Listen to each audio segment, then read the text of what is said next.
नमस्कार, आप देख रहे हैं एबीपी गंगा। मैं हूं स्नेहलता। न्यूज एट 4 की शुरुआत लखनऊ से आई इस वक्त की बड़ी खबर के साथ। बद इंतजामी को लेकर रिटायर्ड जज की पत्नी को एम्बुलेंस नहीं मिली। एम्बुलेंस के इंतजार में जज की पत्नी का निधन हुआ है। सीएमओ से डीएम तक फोन करके मदद मांगी गई थी। मौत के बाद भी शव को लेने के लिए कोई जिम्मेदार नहीं पहुंचा। रिटायर्ड जज रमेश चंद्र की पत्नी मधु का निधन हुआ है। सबसे बड़ी बात की मेडिकल सेवाओं के अभाव में लगातार डीएम से भी गुहार लगाई गई, बावजूद इसके एम्बुलेंस नहीं, अस्पताल नहीं, शव लेने के लिए कोई जिम्मेदार नहीं। यह हालत है।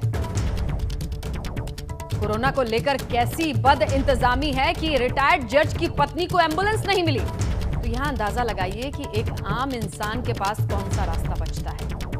जहां सीएमओ से लेकर डीएम तक फोन करके हेल्प मांगी गई थी। यह हेल्पलाइन बकायदा प्रकाशित हुई है, छापी गई है कि यहां फोन करके मदद मांग सकते हैं। हालांकि रिटायर्ड जज ने डीएम सीएमओ तक कई फोन किए कि कुछ हो सके, कोई भी एम्बुलेंस नहीं, कोई भी मदद नहीं, और रिटायर्ड जज की पत्नी मधु का शव उठाने के लिए भी जिम्मेदार कोई नहीं। तो यह स्थिति है। मामला समझिए। रिटायर्ड जज की पत्नी को कोरोना पॉजिटिव होने के बाद पहले तो जज रमेश चंद्र ने सीएमओ से डीएम तक फोन किया, गुहार लगाई, बार बार मदद के लिए कहा कि कुछ व्यवस्था हो। व्यवस्था से मतलब अस्पताल में बेड, एम्बुलेंस की व्यवस्था, इलाज के लिए तमाम चीजें, लेकिन यहां ट्रीटमेंट नहीं मिली। रिटायर्ड जज की पत्नी मधु का निधन हो गया और उसके बाद भी पराकाष्ठा देखिए कि यहां एम्बुलेंस की मदद नहीं, ना ही शव को लेकर जो जरूरी चीजें चाहिए वो नहीं, क्योंकि कोरोना पॉजिटिव व्यक्ति के शव के लिए भी एम्बुलेंस चाहिए होती है, तमाम चीजें होती हैं। तो यहां पर वो सारे वादे, वो सारे दावे फेल होते नजर आ रहे हैं। कई बार फोन करने के बाद भी रिटायर्ड जज को मदद नहीं मिली।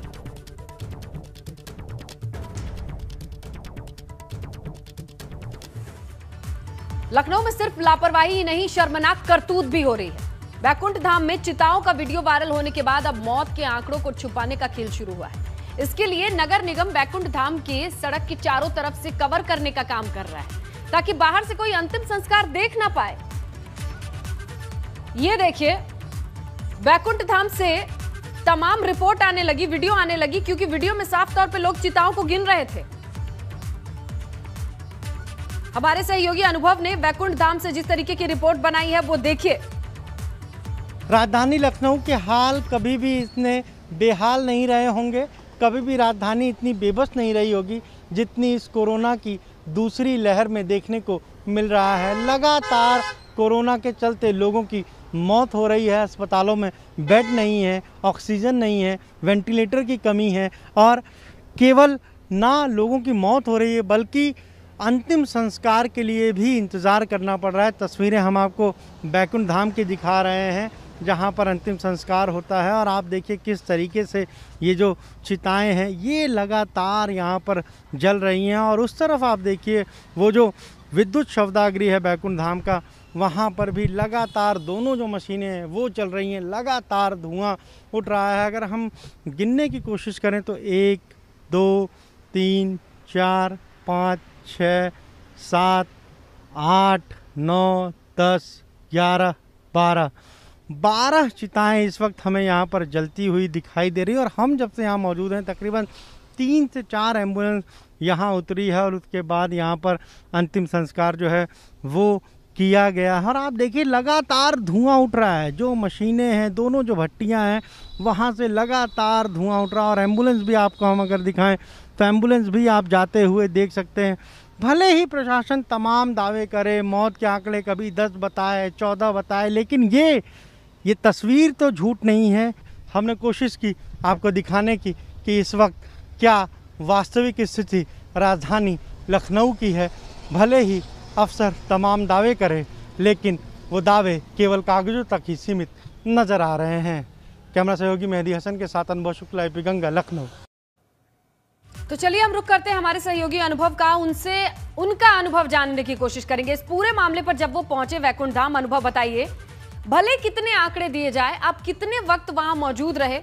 इतने देर में आपने स्क्रीन पर 12 चिताओं को गिना और मान लीजिए 2 इलेक्ट्रिक मशीन्स में भी धुआं उठ रहा था, यानी 14। कितने वक्त तक आपने ये नोटिस किया?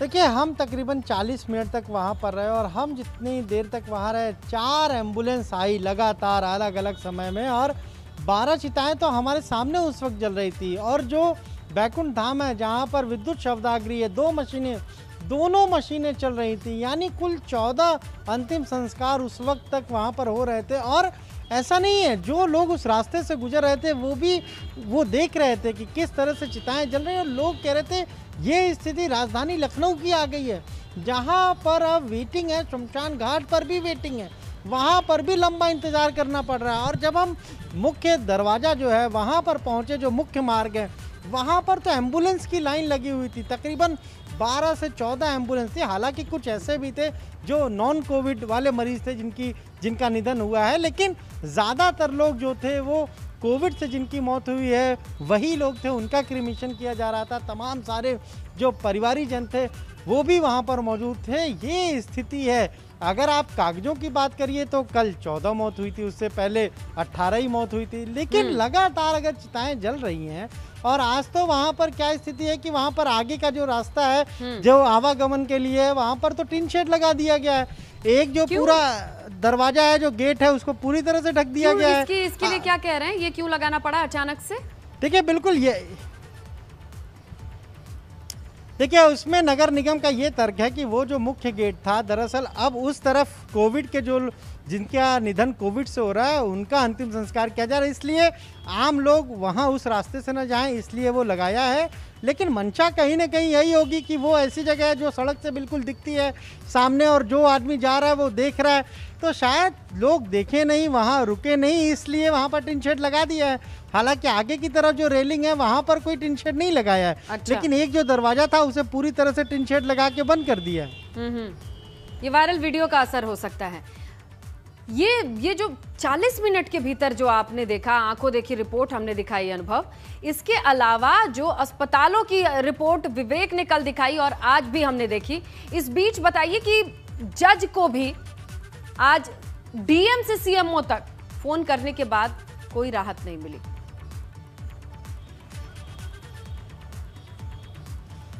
देखिए बिल्कुल, रिटायर्ड जज हैं, उनकी वाइफ और वो दोनों लोग कोविड पॉजिटिव थे और वो लगातार फ़ोन करते रहे अपनी पत्नी को हॉस्पिटल में एडमिट कराने के लिए, बेड दिलाने के लिए, डीएम को, सीएमओ को, सबको फ़ोन किया, लेकिन कोई नहीं पहुंचा। उन्होंने अपनी पूरी जो उनके साथ जो घटना हुई, जिस तरीके से दुखों का पहाड़ टूटा, वो पूरी चीज़ लिखकर सबसे अपील की है कि ये वास्तविक स्थिति है आज राजधानी लखनऊ की। उनकी चिट्ठी अपने आप में प्रशासन की पोल खोलने के लिए काफ़ी है। तमाम दावे आप करिए, लेकिन हकीकत क्या है? एक रिटायर्ड जज, उनके साथ ऐसा हो रहा है और उनकी पत्नी उनके सामने, उनकी आंखों के सामने तड़प तड़प कर दम तोड़ देती हैं। इतना ही नहीं, जब वो फ़ोन करते हैं कि एम्बुलेंस दी जाए, एक शवदाह वाहन दिया जाए जिससे वो अपनी पत्नी को लेकर जाएं और अंतिम संस्कार करें, तब वो वाहन भी उन्हें नहीं मिलता है। ये स्थिति है आज राजधानी लखनऊ की। हालात बद से बदतर अनुभव होते जा रहे हैं। हमने ये रिपोर्ट लगातार 5100 से ज़्यादा मामले। एक रिपोर्ट थी कि सड़क चलते एक शख्स को अपनी कार में अपनी वाइफ की डेड बॉडी लेकर आना पड़ा क्योंकि उसे एम्बुलेंस नहीं मिली। वो तो हमने देखा था, लेकिन रिटायर्ड जज के साथ भी ऐसा हो सकता है, ये भी हमने देख लिया। लेकिन फिर से ये अटपटा, ये टिन शेड लग रहा है। ये समझ में नहीं आ रहा है कि आज तक नहीं समझ में आया कि इससे कोविड वाले पेशेंट्स हो सकते हैं, या फिर अभी तक इसे लेकर क्यों इतनी लापरवाही थी, ये भी सवाल है। अगर यही कह देते हैं कि भाई हमने कोविड के तहत इस टिन शेड को लगाया है। देखिए मंशा तो यही होगी कि जिस तरीके से लगातार वैकुंठ धाम को लेकर खबरें चल रही हैं मीडिया में, सोशल मीडिया में, लाशें वहाँ पर, चिताएं जल रही हैं, उससे कहीं ना कहीं नगर निगम की, प्रशासन की पोल खुल रही है। और शायद तमाम सारे जो लोग उस रास्ते से गुजरते हैं, अगर टिन शेड लगा देंगे, लोग नहीं देखेंगे, तो शायद कुछ राहत हो जाए। हो सकता है नगर निगम के ये भी सोच रही हो। हालांकि वो अब दलील दूसरी दे रहे हैं कि हमने तो इस गेट को इसलिए बंद किया है कि एक तरफ का हिस्सा जो है वो कोविड-19 से जिनकी डेथ हो रही है मतलब उनके क्रिमेशन अनुभव के लिए हमने अब रखा है। क्या ऐसे है, में कोई आम आदमी ना इंसान जाना को पाए, भी लेकिन पता एक है, मंशा ये भी पता है कि जब 40 मिनट के भीतर 14 शव जलते हमने देखे और पूरे दिन के आंकड़े सिर्फ 12 दिखा रहे हैं।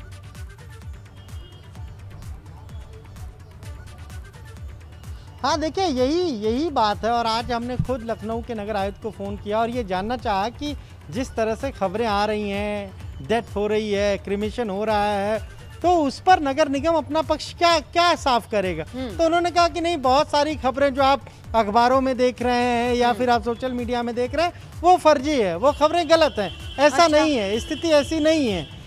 तो अगर ऐसी स्थिति नहीं है, हम ये कह रहे हैं, मान लीजिए 14 क्रिमेशन तो हम देख कर आए, उसमें हम कहते हैं मान लीजिए 4 या 5 लोगों की जो नॉन कोविड वाले होंगे उनकी डेथ हुई होगी, लेकिन फिर भी अगर 10 लोगों की हम कहें अंतिम संस्कार 1 घंटे के भीतर हो रहा है और ऐसा नहीं है कि वो वहाँ पर चिताएं रुक रही हैं, नहीं, कंटिन्यूअस।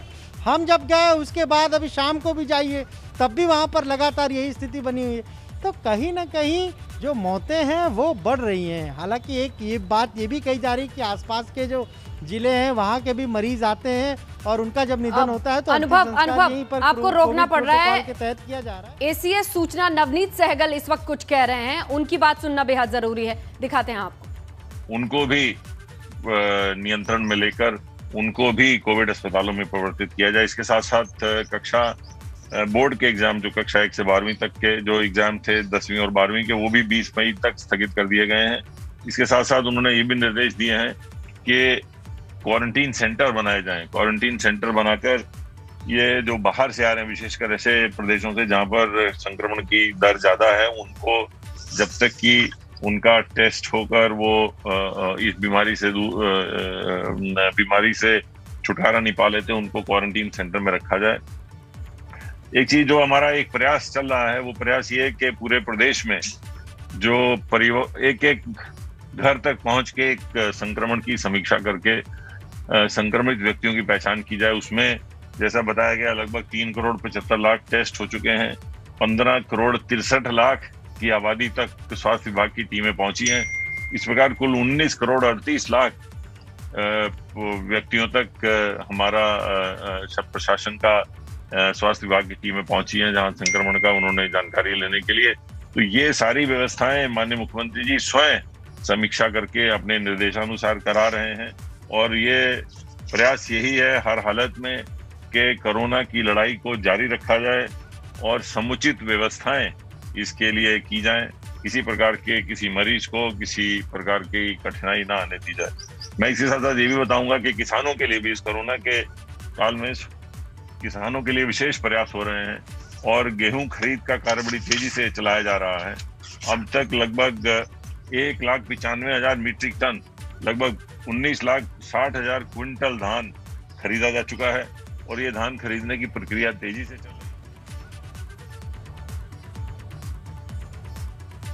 तो चलिए हम फिर से रुक करते हैं हमारे सहयोगी अनुभव का, उनसे भी फिर से हम वही चर्चा शुरू करेंगे। अनुभव, क्योंकि आपने ग्राउंड पर जाकर सारी चीजें देखी हैं, भांपी हैं, हॉस्पिटल के बाहर की लाइन भी बताने के लिए काफी है कि जिस तरीके से इलाज नहीं मिल रहा है तो वैकुंठ धाम के बाहर वेटिंग और शवों की जो तस्वीरें आई हैं वो आम हो जाएंगी। इन दोनों का बहुत अच्छा कनेक्शन, दुर्भाग्य है लेकिन बहुत तगड़ा कनेक्शन है। बावजूद इसके जब ये माना ही नहीं जाएगा कि यहाँ पे चीजें दुरुस्त नहीं है, कैसे इलाज होगा?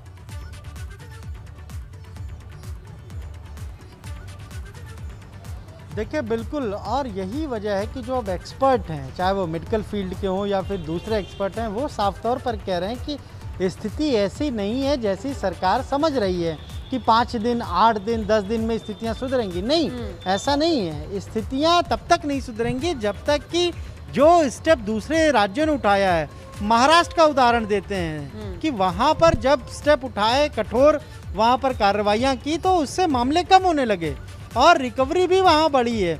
और अभी उत्तर प्रदेश में क्या है कि मामले 22,000 20,000 आ रहे हैं, लेकिन रिकवरी क्या है 3,000 है, 4,000 आज मैक्सिमम रही है।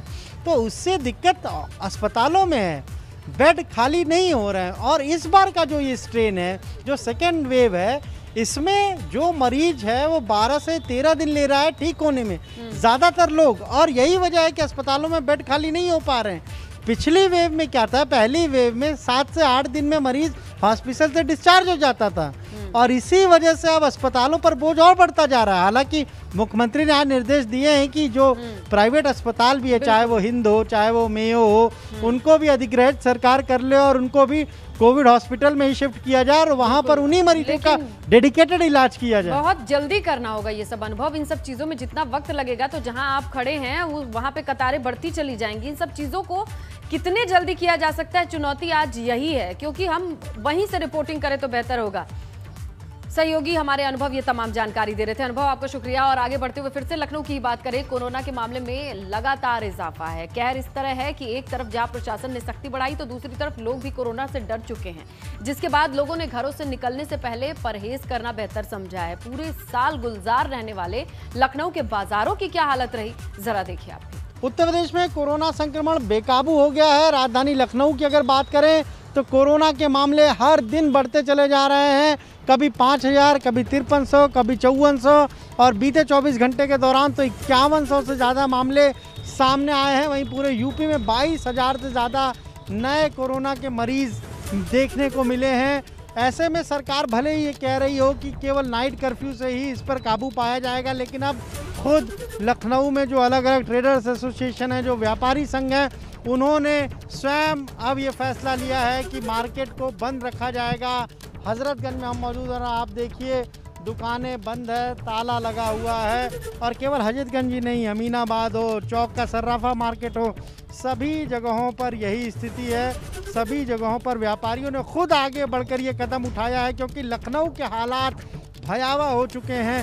5000 से ज़्यादा मामले हर दिन देखने को मिल रहे हैं। आप इस तरफ देखिए या इधर देखिए, सभी दुकानें बंद और हजरतगंज लखनऊ का हार्ट ऑफ द सिटी कहा जाता है। इस समय तक काफ़ी चहल पहल यहाँ हो जाती है, लेकिन अब व्यापारियों ने ही ये कदम आगे बढ़ाया है कि लखनऊ को अगर बचाना है तो खुद उन्होंने ये लॉकडाउन लगाया है। कैमरा सहयोगी मेहदी हसन के साथ अनुभव शुक्ला, एपी गंगा, लखनऊ। राजधानी लखनऊ में जिस तरीके से कोरोना बेकाबू रफ्तार से बढ़ रहा है, उसको देखते हुए प्रशासन ने केवल नाइट कर्फ्यू लगाकर अपने काम की तीसरी कर ली। लेकिन अब लखनऊ का जो व्यापारी वर्ग है, उसने ये फैसला लिया है कि अगर लखनऊ को बचाना है तो खुद लॉकडाउन लगाना पड़ेगा। यही वजह है कि तमाम जो ट्रेडर्स एसोसिएशन है, उन्होंने बंद का आह्वान किया, यानी दुकानें 3 दिनों तक, कहीं 4 दिनों तक पूरी तरह से बंद रहेंगी। हजरतगंज का हमने आपको हाल दिखाया, अब हम आपको नजीबाबाद, अमीनाबाद का क्या हाल है ये दिखा रहे हैं। सब दुकानें देखिए पूरी तरह से क्लोज हैं और ये एक ऐसी मार्केट है कि यहाँ पर सड़क पर चलने की जगह नहीं होती आम दिनों में। लेकिन अब खुद व्यापारी आगे आए हैं और उन्होंने ये तय किया है कि जो भी दुकानें हैं वो सारी दुकानें अब बंद रहेंगी और 3 दिनों तक लगभग ये दुकानें बंद रहेंगी, क्योंकि लखनऊ के जो हालात हैं वो वाकई यहाँ स्थिति भयावह हो चुकी है। हर दिन 5000 से ज़्यादा मामले सामने आ रहे हैं। प्रशासन ने नाइट कर्फ्यू का तो ऐलान कर दिया, लेकिन उसका भी कोई ख़ास असर नहीं दिख रहा है और इसीलिए व्यापारियों ने यह तय किया कि अगर लखनऊ को बचाना है तो कुछ दिन व्यापार को बंद रखेंगे, लेकिन लखनऊ को बचाएंगे। कैमरा सहयोगी मेहदी हसन के साथ अनुभव शुक्ला, एपी गंगा, लखनऊ। तो लगातार अपडेट हम आप तक पहुंचा रहे हैं। बहरहाल एक ब्रेक का वक्त है, लेकिन ब्रेक पर जाने से पहले जरूरी जानकारी आपको दें। एबीपी नेटवर्क लगातार देश भर में अपना विस्तार कर रहा है। इसी कड़ी में नेटवर्क ने आज एबीपी नाड डिजिटल चैनल लॉन्च किया है, जो सोशल मीडिया के हर प्लेटफॉर्म पर उपलब्ध है। तो दक्षिण भारत की हर खबर से जुड़िए एबीपी नाड पर। ब्रेक के बाद अब रुख करते हैं आगरा से आई बड़ी खबर का। कोरोना संक्रमण से जुड़ी ये बड़ी खबर है। आगरा के मेयर नवीन जैन, उनकी पत्नी कोरोना संक्रमित हैं। आगरा मंडलायुक्त अमित गुप्ता भी कोरोना संक्रमित। खेरागढ़ विधायक महेश गोयल भी कोरोना पॉजिटिव। एक दिन में 295 नए मरीज हैं। एक्टिव केसेस हो गए 1290। आगरा की ये हालत है।